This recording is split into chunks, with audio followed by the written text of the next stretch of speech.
Elles ont 31 et 62 ans. Thaïs et Marcel témoignent anonymement.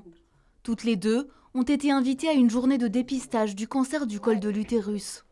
Ces bergeracoises disent avoir abandonné les frottis. La prise de rendez-vous gynécologique n'est pas chose facile en Dordogne. Honnêtement, ça doit faire 9 ans. À partir du moment où on a du mal à trouver un spécialiste, on se dit finalement le temps passe et on ne fait pas les démarches de chercher en tout cas et de faire l'examen. Après, il y a d'autres choses aussi qui peuvent jouer un petit peu. Comme quoi? Comme des agressions. On a peur de se dévoiler. Marcel, Oui. on peut y aller? Se dévoiler devant un médecin, appréhender la douleur.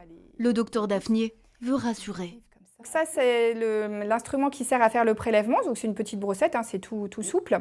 Et donc, Le frottis est un examen de contrôle. Il est aujourd'hui indispensable à la détection du papillomavirus, une infection souvent bénigne qui touche environ 80% des adultes, au moins une fois dans leur vie.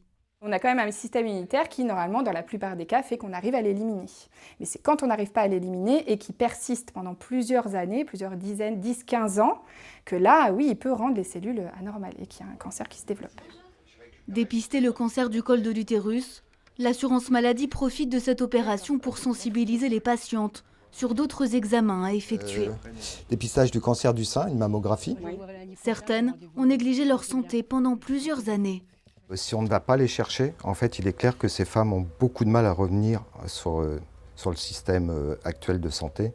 Aujourd'hui, selon l'Institut national du cancer, 90% des cancers du col de l'utérus peuvent être évités.